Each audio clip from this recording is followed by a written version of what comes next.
పెరుగుతూనే ఉంది. ఎందుకు? ఆయన he has some target. Okay, నేను ఏదో అవ్వాలి, ఏదో లీడర్ అవ్వాలి. అవ్వు. ఎట్లా అవుతావు? నువ్వు ఒక పాస్టర్ అన్నప్పుడు బైబుల్తో లీడర్ అవ్వు. మంచి గెలిచి ఒకరిని కీల్చపరిచి నేను లీడర్ అవుతా అంటే నువ్వు లీడర్ కావు. నువ్వు మత పిచ్చోడివి. నువ్వు నీకు లీడర్ అవ్వాలంది అవ్వు, నేను సపోర్ట్ చేస్తా. ఎలా? శాంతియుతంగా, వరల్డ్ పీస్. ఇప్పుడు వరల్డ్ పీస్ ఆర్గనైజేషన్ ఎలా ఉందో అలా నువ్వు వరల్డ్ ఇది కంట్రీలో నువ్వు ఈ కంట్రీలో పీస్ రావాలని చెప్పి కోరుకో. అందరు బాగుండాలి. ఎవరిని దూషించను, కుక్కను కూడా దూషించను అనే విధంగా ఉండు.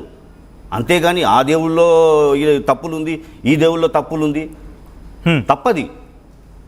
So it is not to defame him, it is just to stop him.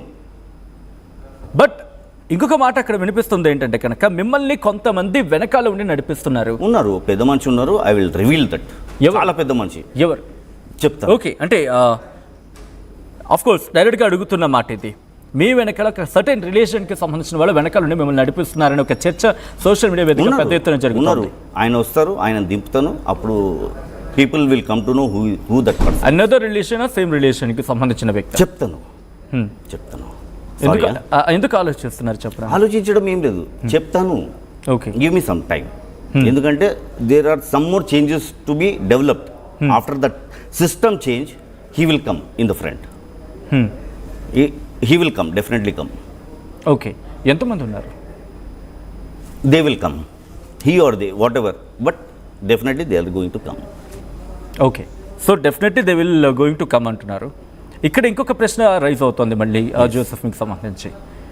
ఎందుకు ఇప్పుడు బయటకు వచ్చారు ఆయన? ఎందుకంటే అజయ్ బాబుకి సంబంధించి మీరు అంటున్నారు ఆయన ఈ మధ్య కాలంలో ఒక పోనీ ఫియర్స్ ఆయన అటాక్ వెళ్తున్నారు, లేకపోతే ఫియర్స్ ఆయన మాట్లాడడం జరుగుతుంది. కానీ గత 5 ఏళ్లుగా 10 ఏళ్లుగా మాట్లాడుతున్న వాళ్ళ రియాక్ట్ కానీ జోసెఫ్ ఎందుకు అజయ్ బాబుని అన్ని రిలేషన్స్ ఈక్వల్ అంటున్నారు, నేషనాలిటీ అంటున్నారు, ఇంత అంటున్న వ్యక్తి? సార్ ఇప్పుడు చిన్న ఉదాహరణ ఏమైందంటే, ఇప్పుడు పాస్టర్ గారు మరణం జరిగింది, ఒక ఇన్సిడెంట్ అయింది.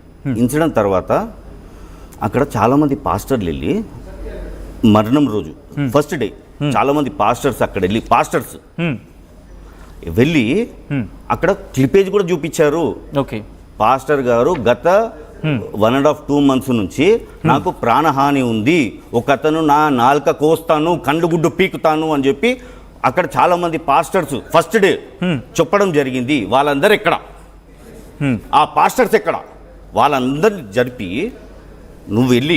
నువ్వు నీతో పాటు షఫీ వీళ్ళందరూ వెళ్ళి ఇది హిందువులే చేశారు, హిందూ గ్రూప్సే చేశారంటే ఏది? మళ్ళీ పాస్టర్స్ ఎక్కడ ఉన్నారు? మళ్ళీ ఓకే, అందరినీ పక్కకు పెడదాము. ఎవరైతే డైర్ కాన్సిక్వెన్స్లో ఒక థ్రెటనింగ్ ఇచ్చారో ఫస్ట్ డౌట్ ఎవరి మీద పోతుంది? ఓపెన్గా ఒక చావా తరాలు ఆయన మన ఔరంగజేబ్ జూనియర్ ఔరంగజేబ్ అనుకున్నాడా? నాలుక కోసా కండుగుడ్డు పీక్తా చెప్పాడు. ఇక్కడ ఆయన ఎందుకు హాయిగా ఉన్నారు, వేరే వాళ్ళు ఎందుకు టార్గెట్లు ఉన్నారు? ఒక హిందుత్వమే టార్గెట్లు ఉంది. మళ్ళీ ఆయన ఎక్కడ? ఆయన గురించి ఎందుకు మాట్లాడతారు? ఆయన గురించి చర్చలో కూడా చర్చిస్తలేరు. ఆయన గురించి అసలు మత పెద్దలు మాట్లాడతలేరు. కేఏ పాల్, నువ్వు చాలా పెద్ద మనిషివి, ఆయన గురించి ఎందుకు ప్రస్తావిస్తలేవు? అవునా కదా?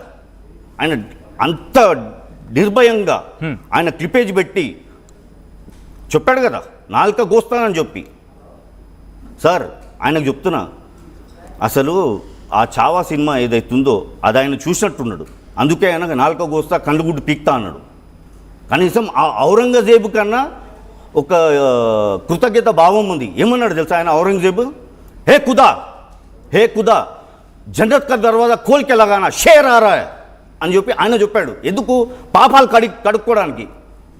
వీళ్ళకి ఆ మాత్రం బుద్ధి లేదా? రైట్, నేను అక్కడి నుంచి మళ్ళీ ఇందాక మీరు ఒక మాట అనడం జరిగింది, ఇంటర్నల్గానే ఇష్యూస్ లేవా, అదెందుకు క్వశ్చన్ చేయట్లేదని చెప్పి. ఇంటర్నల్గా ఏమైనా ఇష్యూస్ ఉన్నాయా? ఎవరిది? మీరు ఇందాక మాట అనడం జరిగింది.